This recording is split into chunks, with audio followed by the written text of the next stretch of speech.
마태복음 19장 신약성경 31조 3절부터 12절까지의 말씀을 한 절씩 교독하시겠습니다. 마태복음 19장 3절부터 12절 교독합니다. 바리새인들이 예수께 나와 그를 시험하여 이르되 사람이 어떤 이유가 있으면 그 아내를 버리는 것이 옳으니까? 예수께서 대답하여 이르시되 사람을 지으시니가 원래 그들을 남자와 여자로 지으시고 말씀하시기를 그러므로 사람이 그 부모를 떠나서 아내에게 합하여 그 둘이 한 몸이 될지니라 하신 것을 읽지 못하였느냐? 그런즉 이제 둘이 아니요 한 몸이니 그러므로 하나님이 짝지어 주신 것을 사람이 나누지 못할지니라 하시니 여짜오되 그러면 어찌하여 모세는 이혼 증서를 주어서 버리라 명하였나이까? 예수께서 이르시되 모세가 너희 마음에 완악할 때문에 아내 버림을 허락하였거니와 원래는 그렇지 아니하더라. 내가 너희에게 말하노니 누구든지 음행한 이유 외에 아내를 버리고 다른 데 장가드는 자는 간음함이니라. 제자들이 이르되 만일 사람이 아내에게 이같이 할진대 장가들지 않는 것이 좋겠나이다. 예수께서 이르시되 사람마다 이 말을 받지 못하고 오직 타고난 자라야 할지니라. 어머니의 태로부터 된 고자도 있고 사람이 만든 고자도 있고 천국을 위하여 스스로 된 고자도 있도다. 이 말을 받을 만한 자는 받을지어다. 아멘. 오늘도 주님의 보좌 앞으로 나오신 성도님들에게 하나님의 은혜와 평강이 함께 하시기를 축원드립니다. 우리 성도님들 위에서 보면 되게 멋집니다. 이렇게 마스크를 쫙 쓰고 계신 모습이 뭔가 콘서트장에 온 듯한 이런 느낌이 듭니다. 여기에 X자 쓰면 설교하지 마라 이런 의미도 될 것 같은데 X자는 하지 마시고 동그라미, 다음 주에는 동그라미 하고 오시면 되겠습니다. 우리 복음의 능력이라는 주제 가지고 말씀 함께 나누고 있는데요. 복음은 무엇인가? 복음은 예수 그리스도 그 자체이십니다. 예수님이 바로 복음이죠. 그럼 복음의 내용이 무엇인가? 예수님이 이 땅에 오셔서 하신 일이 바로 복음의 내용입니다. 예수님은 죄인들을 위해 이 땅에 오셨고요. 죄인들을 위해서 십자가에 못 박혀 죽으심으로 인류의 모든 죄를 해결해 주셨습니다. 이 죄가 해결됨으로 인해서 하나님과 우리 사이가 회복되어지고 하나님 우리 아버지라 부를 수 있게 되었습니다. 죄라는 것은 하나님과 우리 사이를 단절시켜 놓습니다. 하나님과의 단절은 하나님의 뜻과 하나님의 말씀, 하나님의 질서를 알지 못하여 각각의 사람들이 자기의 소견에 옳은 대로 행하게 되어집니다. 자기가 다 하나님이 되어지고 자기의 판단이 선이 되어지니 모든 70억 인구들이 각자의 자기 소견에 옳은 대로 행하게 되어지고 그것으로 인해서 수많은 문제들이 야기가 되어집니다. 그래서 우리는 불편한 삶을 살게 되어지죠. 심지어 인간의 각자의 소견에 옳은 대로 사는 그것으로 인해서 모든 피조물들도 신음하고 있다고 성경은 기록하고 있습니다. 복음은 예수 그리스도께서 우리의 죄를 해결하신 것이라고 말씀드렸는데 이 죄가 해결됨으로 인해서 하나님과의 관계도 회복됩니다. 그럼 하나님의 뜻을 알게 되고 하나님의 말씀을 알게 되고 하나님의 질서와 하나님이 우리를 향하신 목적을 알게 되어집니다. 그래서 이 세상을 살 때 내 소견대로 사는 것이 아니고 하나님의 뜻대로 하나님의 소견대로 살아가게 되어지죠. 그러면 수많은 문제들이 자연스럽게 풀려지게 되어집니다. 해결이 되어지는 것이죠. 그래서 하나님이 원래 우리를 창조하실 때 그 풍성함을 다시금 되찾게 하시죠. 어떤 경우는 급격하게 이 풍성함을 누리는 경우들이 있습니다. 또 어떤 영역에 있어서는 오랜 세월 동안 조금씩 바뀌어서 예전과는 전혀 다른 삶을 살게끔 하시기도 합니다.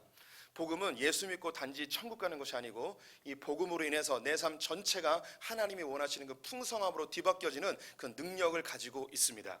요한복음 10장 10절 말씀을 같이 읽어보도록 하지요. 도둑이 오는 것은 도둑질하고 죽이고 멸망시키는 것뿐이요 내가 온 것은 양으로 생명을 얻게 하고 더 풍성히 얻게 하려는 것이라. 예수님은 이 땅에 우리에게 영생을 주기 위해 오셨습니다. 더불어 우리의 풍성함을 위해 오셨습니다. 이 복음은 우리 성도님의 삶을 전체를 뒤바꿔 놓습니다. 내 마음을 바꾸고 내 정체성을 바꿔줍니다. 또 이 세상에 있는 이 물질을 바라보는 시각을 바꿔주죠. 오늘은 결혼에 대한 이야기를 해보도록 하겠습니다. 우리 성도님들에게 대부분의 이제 고민의 요소들이 세 가지로 집약이 되어집니다. 돈에 대한 고민, 배우자에 대한 고민, 그리고 자식에 대한 고민입니다. 그래서 지난주는 물질에 대한 것 보았잖아요. 오늘은 이 결혼에 대한 것을 함께 살펴보도록 하겠습니다. 결혼은 우리 성도들의 삶에 있어서 매우 중요한 영역입니다. 그래서 우리 선배들은 일륜지 대사라는 말을 쓰지요. 결혼이 인간의 삶에 있어서 가장 중요한 사건이라고 이야기합니다. 그도 그럴 것이 우리의 삶은 내가 선택하여서 얻을 수 있는 것이 매우 제한적입니다. 부모를 만나는 것, 자식을 만나는 것, 형제를 만나는 것, 내 의사와 관계없죠. 하지만 배우자를 만나는 건 상당 부분 나의 결정에 의하여서 이루어지게 되어 있습니다. 그래서 어떤 배우자를 만나느냐에 의해서 그 사람의 인생이 완전히 뒤바뀌어 버리죠. 삶이 좋은 쪽으로 바뀌기도 하고 때로는 완전히 처참하게 망가지는 경우들도 있습니다. 그래서 예수를 알던 알지 못하던 관계없이 결혼이 삶의 매우 중요한 요소인 것을 누구나 다 인정할 수밖에 없습니다. 우리 성도들의 삶에 많은 고민의 요소 역시 결혼을 하기 전이나 결혼한 후나 이 결혼으로 인해서 많은 부분을 고민하게 됩니다. 이 결혼하면 고민이 많아질 것 같아서 결혼을 안 하는데 결혼 안 해도 고민이 된다니까요. 주변에서 왜 결혼을 안 하냐, 그리고 내가 결혼 안 한 것 때문에 사람들에게 비춰지는 선입견들 여러 가지 때문에 고민을 해요. 이 결혼이라는 문제는 끊을래야 끊을 수가 없는 거예요. 그러면 우리 성도님들 결혼이 이렇게 중요한데 결혼이 행복하신가요? 다시 결혼하면 지금 옆에 있는 사람과 다시 결혼하시겠습니까? 대답하지 마세요. 그냥 속으로 하세요. 다시 질문해 보겠습니다.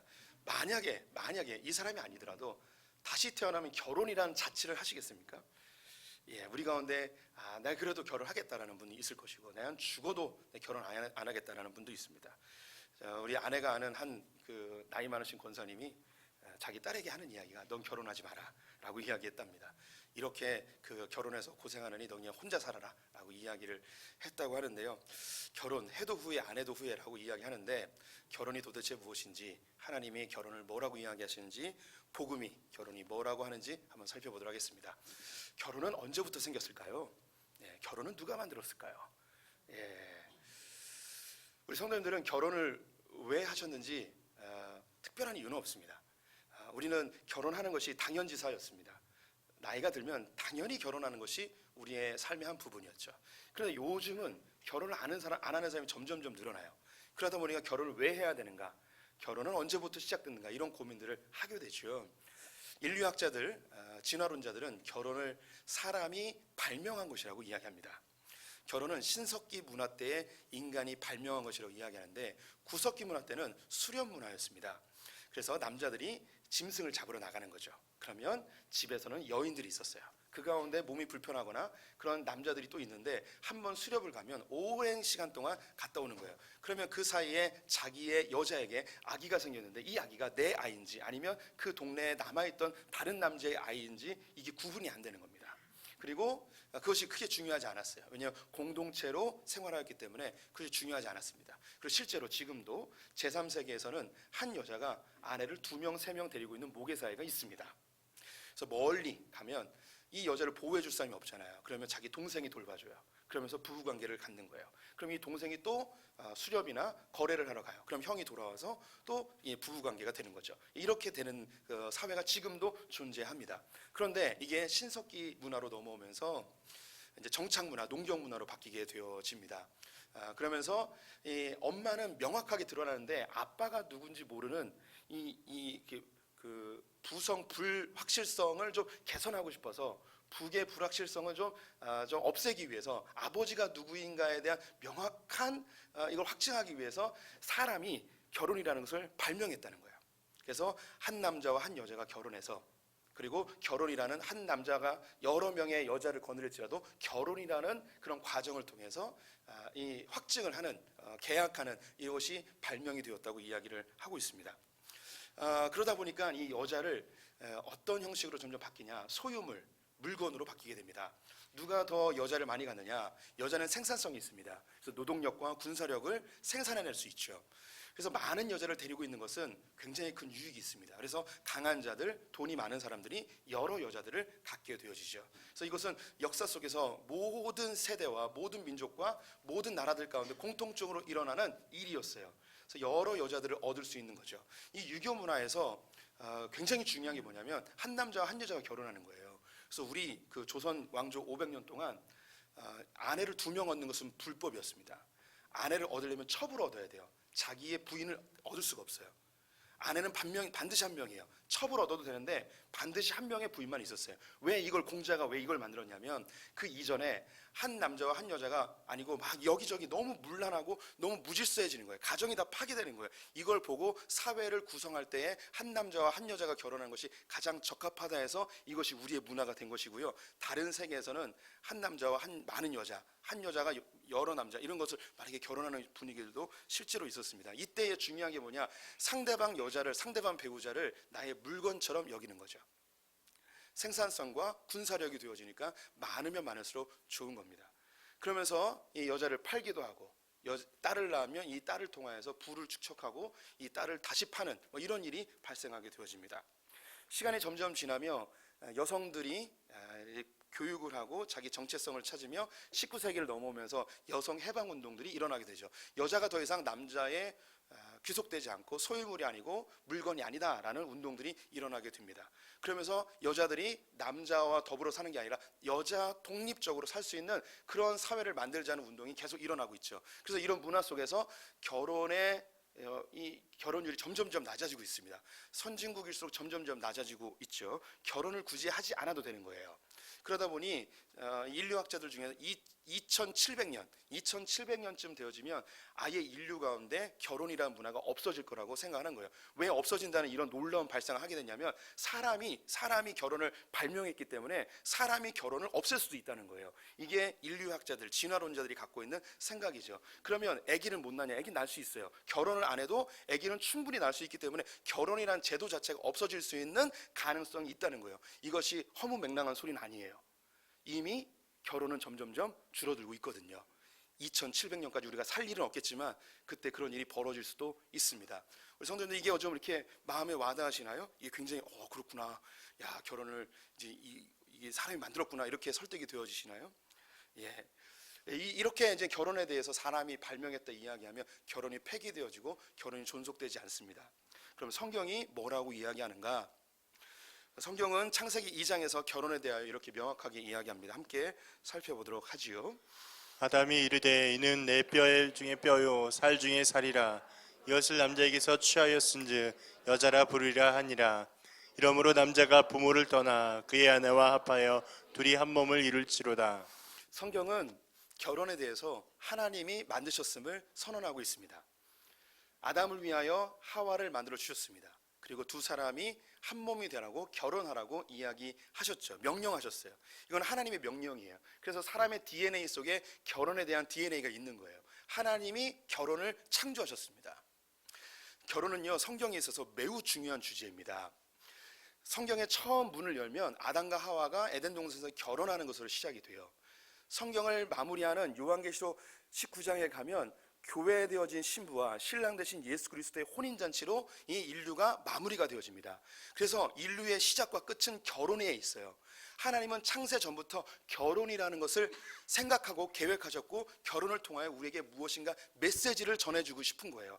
성도님 이걸 잘 보셔야 돼요. 아담과 하와의 결혼과 마지막 예수 그리스도와 교회의 결혼. 그래서 이 교회 안에는 이 예수 그리스도와 교회의 결혼이라는 놀라운 이 비밀이 담겨 있는 거예요. 이 결혼은 단순히 이 결혼은 사람이 발명한 게 아니에요. 인간의 성적 욕구 때문에 만들어진 게 아니에요. 종족 보존의 본능 때문에 만들어진 게 아니에요. 여자를 소유물로 만들기 위한 생산의 도구로 결혼이 만들어진 게 아니고 하나님께서 이 결혼을 통해서 중요한 영적 메시지를 전달하기 위하여 창세 전부터 계획한 게 결혼이에요. 우리 성도님들 인간이 만든 그 허접한 결혼이라는 생각을 가지고 사시겠습니까? 아니면 하나님이 창세 전부터 놀랍게 계획하신 그 비밀스러운 결혼이라는 이 핵심 주제를 마음에 품고 사시겠습니까? 에베소서 5장 말씀 같이 읽어보죠. 이와 같이 남편들도 자기 아내 사랑하기를 자신같이 할지니 자기 아내를 사랑하는 자는 자기를 사랑하는 것이라. 그러므로 사람이 부모를 떠나 그의 아내와 합하여 그 둘이 한 육체가 될지니 이 비밀이 크도다. 나는 그리스도와 교회에 대하여 말하노라. 바울 선생님은 여자와 남자, 아내와 남편에 대한 이야기를 하면서 이것을 자연스럽게 예수 그리스도와 교회에 대하여 이야기합니다. 그래서 이 가정이라는 결혼이라는 이 남녀 관계에 놀라운 비밀이 숨겨져 있다는 거예요. 이 비밀이 엄청나게 크다는 거죠. 왜냐? 이 결혼을 통해서 예수 그리스도와 교회에 대하여 알아야 되기 때문입니다. 예수 그리스도와 교회에 대한 이 관계성을 알 수 있는 유일한 방편이 뭔가? 그게 바로 결혼이라는 거예요. 결혼을 통해서 예수 그리스도와 교회의 관계를 깨달을 수 있다는 거죠. 결혼이 아니면 이걸 할 수가 없는 거예요. 결혼 안에는 놀라운 신비들이 담겨져 있습니다. 그래서 교회는 결혼을 소중하게 생각하고 결혼에 대해서 신성시하는 거죠. 그런데 이렇게 결혼이 중요한 거 우리가 알지만 사실 요즘 젊은이들은 결혼을 그렇게 하고 싶어 하지 않습니다. 여기 계신 성도님들 대부분이 결혼하셨는데 우리가 왜 결혼했는가? 그냥 결혼했습니다. 그냥 결혼하는 게 당연지사였습니다. 나이 들면 결혼해야 되고 결혼 안 하면 뭔가 사회에 뭔가 민폐를 끼치는 것 같고 국가에 배신하는 것 같은 생각이 들고 부모님이 하라 하니까 등살에 못 이겨서 결혼했습니다. 그냥 했습니다. 아무 이유 없이 그냥 하셨습니다. 그런데 지금 젊은이들은 자기 생각이 아주 견고합니다. 그래서 자기의 생각에 이 결혼이 꼭 필요하다고 생각되지 않으면 결혼을 안 하는 시대에 살고 있습니다. 이것은 크리스찬 젊은이들에게도 해당이 되어지죠. 통계를 한번 보여드릴게요. 남자와 여성들 가운데 결혼을 하지 않아도 된다 생각하는 사람이 남자가 한 40% 되어집니다. 여자가 한 60% 되어지죠. 그럼 이걸 합치면요, 우리 요즘 젊은이들의 50%는 결혼 안 해도 된다는 거예요. 이 수치는 점점 더 높아지겠죠. 그러면 왜 결혼을 하지 않는가에 대한 이유도 있겠죠. 사람들이 결혼을 안 하는 데는 이유가 있을 거예요. 왜 안 하는지 그것도 조사한 것이 있는데요. 남자의 경우에는 경제적인 부담이 결혼을 회피하는 제일 중요한 이유였습니다. 결혼하기 위해 필요한 재정, 그리고 결혼한 이후에 지금보다 더 많은 돈이 들 것들, 그리고 가족을 부양하는 것에 대한 부담감, 이런 것이 남자에게 제일 큰 결혼을 회피하는 이유예요. 여자 같은 경우에는 나에게 가장 알맞는 남자를 아직 못 만난 거예요. 좋은 조건의 남자를 못 만났다는 것이죠. 여러 가지 그 이외에 다른 조건들, 이유들이 있는데요. 이걸 집약해서 두 가지로 이야기한다면 첫 번째는 두려움입니다. 결혼하면 불행해질 거라는 두려움이 젊은 세대 가운데, 아니 지금 기성세대에게도 있습니다. 결혼을 하면 시댁으로 인한 갈등, 시집살이에 대한 두려움, 그리고 자녀 양육에 대한 두려움, 부부간의 갈등이 일어날 것에 대한 두려움, 그로 인해서 이혼하면 어떡하나라는 두려움, 아름다운 정상적인 건강한 가정을 이루지 못하면 어떡하나라는 그런 두려움, 결혼해서 오히려 내가 손해보면 어떡하나라는 두려움, 상대방이 변하면 어떡하나 이런 두려움, 이 두려움이 결혼으로 나아가는 것에 가장 큰 장애물이 되어지고 있습니다. 그럼 이 결혼에 대한 이 부정적 시각, 결혼에 대한 이 두려움이 왜 생기게 되었는가? 첫 번째는 자기의 주관적 생각이에요. 내가 이 결혼에 대해서 잘 살펴보니 결혼은 하는 것보다 안 하는 게 나은 거예요. 결혼하면 많은 것이 손해본다는 생각이 있어서 결혼을 스스로 부정해버리는 것이죠. 또 미디어의 영향들도 있어요. 많은 영화나 텔레비전, 드라마 이런 것에서 결혼에 대한 부정적인 시각들을 많이 심어줬습니다. 안 좋은 케이스들을 많이 이야기한 거죠. 제가 명절 때에 집에 텔레비전이 없지만 그 처갓집에서 텔레비전을 오랫동안 봤습니다. 그 텔레비전에서 조강지처 클럽이라는 걸 하더라고요. 보신 분들이 있는지 모르겠는데 바람 피고 바람 펴서 뭐 이렇게 해가지고 지네들끼리 막 이렇게 이야기를 하는 거예요. 그런데 이게 그 드라마만의 이야기는 아닐 것 같은 거예요. 이 시대에 그런 상황들이 너무나 많은 거죠. 그러다 보니까 두려움이 있는 거예요. 나도 결혼하면 이 사랑이 변질되어지고 사랑이 나를 배신하면 어떡하나 이 두려움이 있습니다. 또 실제적인 주변의 상황들을 보는 거예요. 친구들이 결혼했는데 그 남편과 싸우는 모습을 보면서 나는 결혼하면 안 되겠다. 자녀 문제로, 재정 문제로, 시댁 문제로 여러 가지 상황들로 실제로 이혼하는 내 주변에 있는 사람들을 보면서 나는 저렇게 살지 말아야지, 나는 혼자 살아야지 하며 자기 결단을 하는 경우들이 있죠. 그 근본에 있는 결혼에 대한 이거 결혼하면 불행할 것이라는 두려움이 이 사람들 마음에 점점점 강력해지고 있습니다. 두 번째는 결혼하면 내가 나에게 딱 맞는 사람과 결혼하고 싶은데 아직 딱 맞는 사람을 만나지 못했다는 거예요. 도대체 딱 맞는 조건의 사람이 누굴까요? 우리 성도님들 지금 결혼한 사람이 그때는 딱 맞는 조건이었는데 결혼하니까 다 바뀌잖아요. 요즘 젊은이들이 원하는 자기에게 딱 맞는 조건의 사람, 그것도 한번 조사를 해봤습니다. 남자는 키가 177점 몇이고요. 연봉은 5천만 원 이상 돼야 되고 자산은 2억 5천쯤 있어야 되고요. 4년제 대학을 졸업해야 되고 공무원이나 공사의 직업을 갖고 있어야 됩니다. 여자는 166 이상 돼야 되고요.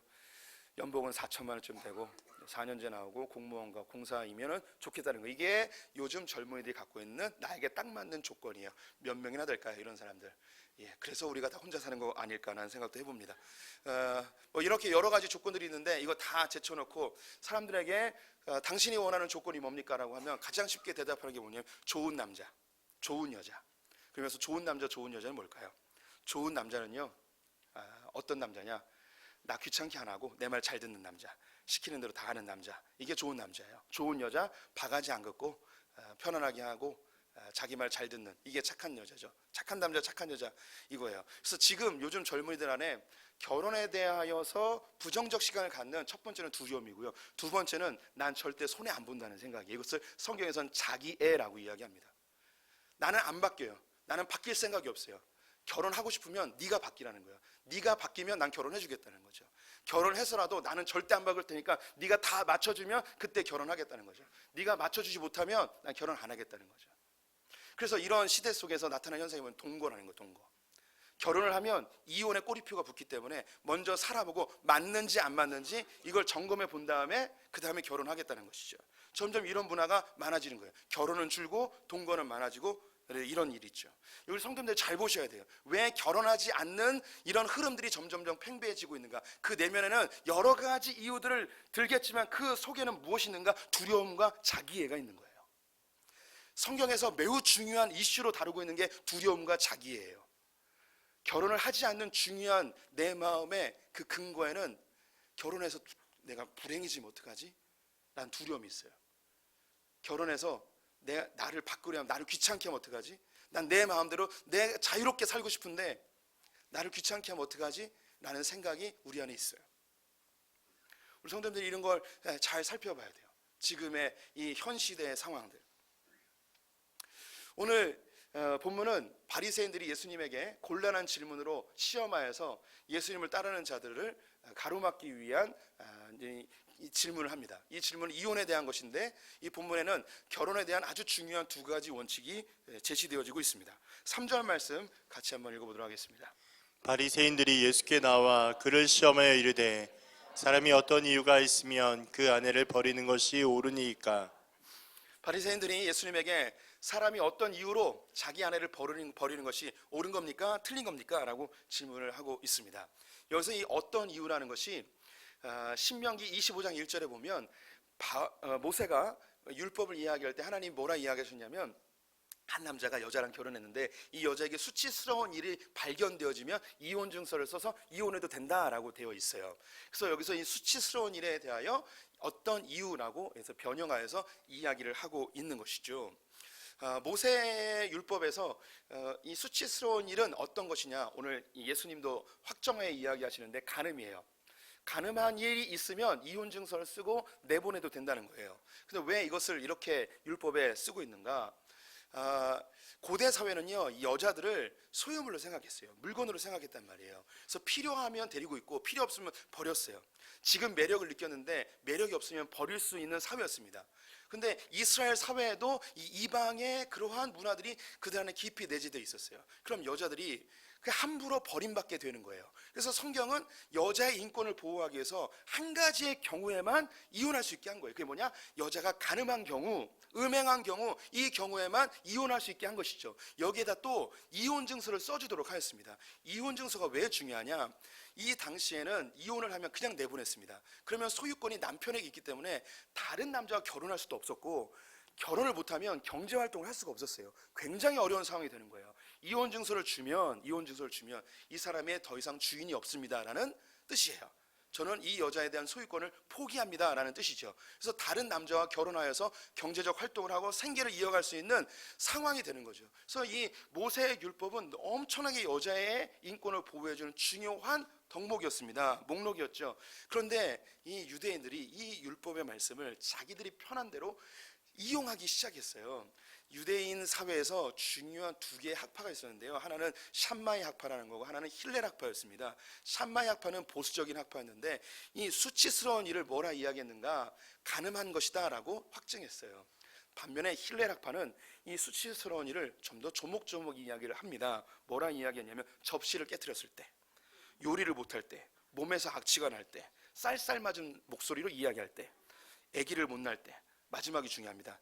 현재보다 더 훌륭한 여자를 만났을 때, 이때 여자에게 이혼 정서 써주고 내보내면 되는 거예요. 세 마디만 하면 돼요. 난 더 이상 너를 사랑하지 않아. 너와 헤어지고 싶어. 너 이 집을 떠나. 이 세 마디만 하면 떠나야 되는 거예요. 그러면 우리 성도님들 볼 때 둘 중에 어느 학파의 사람들이 더 인기가 많았을까요? 예, 당연히 남자들은 느낄 거예요. 내가 이 여자보다 더 매력적인 여자를 만나면 이혼해도 되는 이거에 사람들이 더 따르게 되어지는 것이었습니다. 그래서 이것을 지금 질문하고 있는 거예요. 사람들은요, 이 여자를 소유물로, 성적 대상으로 그렇게 생각하는 경향들이 많아졌습니다. 네, 성경은 이거에 대해서 부정하고 성경적인 결혼의 원리를 예수님을 통하여서 이야기하고 있죠. 우리 4절부터 6절까지 한번 이야기해 보도록 하겠습니다. 예수께서 대답하여 이르시되 사람을 지으시니가 본래 그들을 남자와 여자로 지으시고 말씀하시기를 그러므로 사람이 그 부모를 떠나서 아내에게 합하여 그 둘이 한 몸이 될지니라 하신 것을 읽지 못하였느냐. 그런즉 이제 둘이 아니요 한 몸이니 그러므로 하나님이 짝지어 주신 것을 사람이 나누지 못할지니라 하시니. 예, 이것은 그 창세기 2장에 나와 있는 하나님이 남자와 여자를 만드시고 결혼이라는 제도를 만드실 때 하였던 이야기를 그대로 예수님께서 다시 인용하여서 말씀하신 것입니다. 결혼을 하나님이 만드셨어요. 그래서 사람이 나눌 수 없다고 이야기합니다. 하나님은 사람을 불완전하게 만드셨어요. 외로움을 느끼게 하셨죠. 그래서 돕는 사람이 필요합니다. 그래서 여기서 이 돕는 사람은 어떤 의미인가? 집에서 살림하고 빨래해주고 청소해주는 이게 돕는 게 아니에요. 돈 벌어다 주고 이런 게 돕는 게 아니에요.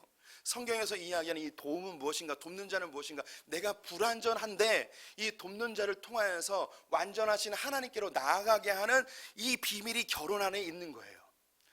우리 성도님들, 이 세상은 고대나 현대나 결혼이 자기의 유익을 위하여서 이용합니다. 남자나 여자나 상대방을 이익의 수단으로 생각을 해요. 소유물로 생각합니다. 그래서 내게 유익이 되어지면 간직하고 있다가 내게 유익이 안 되면 버려버리는 거예요. 결혼하게 되어지면 예전에 콩깍지가 끼어서 안 보였던 수치들이 다 보입니다. 성경은 이야기하기를 남자 여자가 벌거벗었으나 부끄러워하지 아니한다고 이야기하죠. 이 부끄러워하지 아니함은 단순히 육체적인 벌거벗음이 아니고 그 사람의 가장 은밀하고 가장 수치스러운 죄악들, 허물들, 연약함들, 그 부끄러움들이 드러남에도 불구하고 부부 사이에서는 이게 부끄럽지 않은 그 일이 바로 이 에덴 동산에 있었던 처음에 그 하나님 나라의 모습인 거예요. 그런데 죄로 인하여서 부부의 관계 속에 가장 은밀하고 가장 연약하고 가장 추악한 죄악들이 드러날 때 부부는 어떻게 하는가? 그걸 도와주지 않아요. 그걸 해결해 주기 위해서 애쓰지 않아요. 참아주지 않아요. 용서하지 않고 그것을 찌르고 공격하고 그 허물과 연약함과 부족함과 죄악 때문에 넌 이 세상에 더 이상 나에게 필요 없다고 버려버리죠. 결혼은 하나님께서 만드신 거기 때문에 사람이 절대 나눌 수 없다는 거예요. 사람이 다 연약하고 부족한데 결혼하게 되면 다 그게 드러난다는 거예요. 사람이 밖에서는 가면을 쓰고 정말 멋진 척하지만 부부 사이에서는 그 사람의 그 근본적인 죄악이 다 드러납니다. 부부는요, 결혼은 하나님께로 나아가는 가장 적합한 장소예요. 자기의 그 모습 액면 그대로가 완벽하게 드러나는 유일한 장소가 어디냐면 부부관계예요. 결혼이에요. 이 세상 그 어디에도 나의 실체가 완벽하게 드러나는 곳은 없어요. 부부 사이에서도 숨기는 게 있죠. 그런데 그게 드러날 때가 있어요. 다른 사람은 다 속여도 배우자를 속이지 못하는 자기의 가장 추악한 더러움이 가장 적나라하게 드러나는 곳이 어디냐? 바로 결혼이에요. 결혼. 그래서 주님은 이 결혼을 통해서 우리의 추악성을 그대로 인식시켜 줍니다. 너는 쓰레기야. 넌 죄인이야. 결혼하기 전에 당신만 영원히 사랑하겠습니다 라고 했던 그 결심은 다 사라지고 어느 순간 내 눈빛이 다른 데로 향하고 있는, 심지어 결혼식장에서 신부를 기다리며 신부를 맞이하고 신부의 남편이 신부의 아버지가 데리고 오는데 그 눈빛은 신부의 친구들이 예쁜 여자를 쳐다보고 있는 신랑의 미친놈들이 있다는 거예요. 그게 남자예요. 남자. 그게 점점점 드러나는 거죠. 복음은 무엇인가? 하나님이 우리의 추악한 죄악과 더러움, 그 씻을 수 없는 그 죄성들이 있음에도 불구하고 자기의 아들을 십자가에 달려 죽게 하시며 우리가 하나님과 신랑과 신부의 관계로 맺어지게 하셨음을 복음을 통해 드러냈어요. 그리고 주님이 선포하시죠. 너의 어떠한 허물과 죄악과 더러움과 쓰레기 같은 너의 본성일지라도 나는 너를 절대 포기하지 않는다. 나는 너를 절대 버리지 않는다 라고 주님이 우리에게 선포하셨어요. 로마서 8장 말씀 읽어볼까요? 내가 확신하노니 사망이나 생명이나 천사들이나 권세자들이나 현재일이나 장래일이나 능력이나 높음이나 깊음이나 다른 어떤 피조물이라도 우리를 우리 주 그리스도 예수 안에 있는 하나님의 사랑에서 끊을 수 없으리라. 남편 대신 하나님과 신랑 되어진 우리는 절대 끊어지지 않습니다. 왜? 하나님이 언약하셨기 때문입니다. 우리의 가장 더러운 추악한 허물이 드러날지라도 하나님은 우리를 포기하지 않으십니다. 왜? 우리는 부부니까. 그게 결혼 안에서 하나님의 복음의 비밀을 깨닫게 하신 거예요. 그런데 우리가 복음을 알지 못하면 나의 배우자에게 더 이상 이익을 얻지 못할 때 우리는 버려버리죠. 매력을 느끼지 못하면 버려버립니다. 나에게 손해를 조금만 줘도 버려버리죠. 내 마음에 상처를 주면 버려버리는 거예요. 복음을 알게 되어지면 내가 죽고 이 사람의 허물과 연약함과 죄악을 덮어주며 다시 세우는 하나님의 아름다운 형상으로 나아가는 것으로 발전하게 되는 거죠. 우리 성도님들 착각하면 안 돼요. 결혼은 행복하기 위해서 하는 게 아닙니다. 결혼의 목적은 행복이 아닙니다. 이 세상 사람들은 결혼의 목적을 행복으로 귀결해 버립니다. 그래서 이 사람이, 내 배우자가 나의 행복을 해치면, 위해를 주면 이 상대방을 버려버리는 거죠. 하지만 우리 기독교인들의 결혼은 하나님의 형상을 닮아가는 거예요.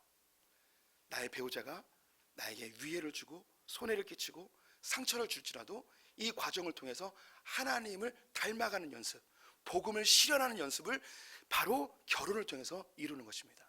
다시 한번 강조합니다. 결혼은 나의 죄악성이 그대로 드러나고 가장 복음 앞에서 나를 액면 그대로 발견할 수 있는 최적의 장소예요. 그래서 주님이 우리에게 결혼이라는 것을 허락해 주셨습니다. 그런데 어떠한 죄를 져도 이 결혼을 깨면 안 되는데 한 가지의 예외 규정이 있어요. 그것이 8절과 9절에 있습니다. 같이 읽어볼까요? 예수께서 이르시되 모세가 너의 마음의 안악함 때문에 아내 버림을 허락하였거니와 본래는 그렇지 아니하니라. 내가 너에게 말하노니 누구든지 음행한 이유 외에 아내를 버리고 다른 데에 장가드는 자는 간음함이니라. 성경은 간음, 음행하는 것 외에는 이혼하지 못하도록 하고 있습니다. 유일하게 이혼할 수 있는 이유는 간음, 음행이에요. 왜 이것을 여기에 허용해 놓았는가? 이게 바로 하나님과 우리 사이를 보여주는 거예요. 하나님이 제일 싫어하는 죄가 있습니다. 다 용서해도 용서 못하는 게 있어요. 그게 뭐냐면 우상숭배예요. 우상숭배를 성경에서는 간음, 음행이라고 표현합니다. 하나님 우리의 남편이시고 우리가 하나님의 신부입니다. 남편 대신 하나님 외에 다른 신들을 섬기고 다른 것을 나의 남편처럼 의지하게 되어지면 하나님께서는 견디지 못하는 거죠. 하나님은 질투하시는 분이에요. 나 외에 다른 어떤 신도 섬기지 못하도록 하였습니다. 그래서 성경에서는 유일하게 하나님께서 다른 모든 것은 용서할 수 있지만 간음만은 용서할 수 없다는 거예요. 우상 숭배만은 용서할 수 없는 거죠. 남편을 바꾸는 것은 용서할 수 없다는 거예요. 그래서 이 결혼을 통해서 하나님을 알아가는 거예요.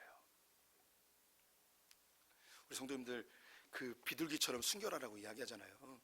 비둘기가 순결하지 않습니다. 비둘기는 정말 더러워요. 그런데 왜 성경은 비둘기처럼 순결하라 이야기하는가? 비둘기는요 머리가 안 좋아서요 한 번 결혼하면 배우자를 안 바꿔요. 결혼해서 신랑이 죽잖아요. 신부가 죽으면 얘는 끝까지 혼자 살아요. 그래서 그 신랑이 죽었는지 살았는지 그것도 잘 모르는 것 같아요. 머리가 안 좋아서 그냥 그렇게 계속 살아요. 그래서 성경은 비둘기처럼 순결하라고 이야기하는 거예요. 이게 뭐냐면 우리에게 유일한 남편 되신 하나님, 그분만 섬기라는 거예요. 그래서 이 결혼 안에 놀라운 신비가 담겨져 있습니다. 그런데 우리 성도님들 살다 보면 이것 외에도 이혼하고 싶은 경우가 얼마나 많습니까? 정말 돈 못 벌어다 주는 그 남편, 정말 살림 진짜 못하는 부인, 주여, 뭐 그런 경우 있잖아요. 맨날 바가지만 긁고 정말 성격이 너무 안 맞고 뭐 이런 경우도 있잖아요. 그럼 이 여자들, 이 남자들 데리고 평생 살아야 됩니까? 그럴 바에는 그냥 혼자 사는 게 낫지 않습니까? 이렇게 위험성이 많고 손해봐야 되는 거 많으면 그냥 혼자 사는 게 훨씬 낫지 않습니까? 라는 그런 질문이 나오지 않겠습니까? 그런 질문이 자연스럽게 나와요. 그리고 우리 자식들에게 이렇게 힘들게 사니 넌 혼자 살아라라고 권면까지 하고 요즘 젊은이들은 이러한 숫자가 점점 늘어나고 있죠. 이런 것을 제자들이 똑같이 물어봐요. 10절 말씀 같이 읽어볼까요? 제자들이 이르되 만일 사람이 아내에게 이같이 할진대 장가들지 않는 것이 좋겠나이다. 이렇게 결혼이 힘들면 차라리 결혼 안 하는 게 낫지 않습니까? 이렇게 손해보면서 여러 가지 생각하면서 그렇게 불편하게 사느니 그냥 혼자 사는 게 낫지 않습니까? 라고 제자들이 질문합니다. 지금 시대가 바로 이런 때예요. 이걸 비혼주의자라고 이야기하죠. 결혼 안 하고 사는 게 낫지 않습니까? 라고 이야기하는 거죠. 이거에 대해서 예수님이 대답을 해주십니다. 11절 12절 말씀 같이 읽어보겠습니다. 예수께서 이르시되 사람마다 이 말을 받지 못하고 오직 타고난 자라야 할지니라.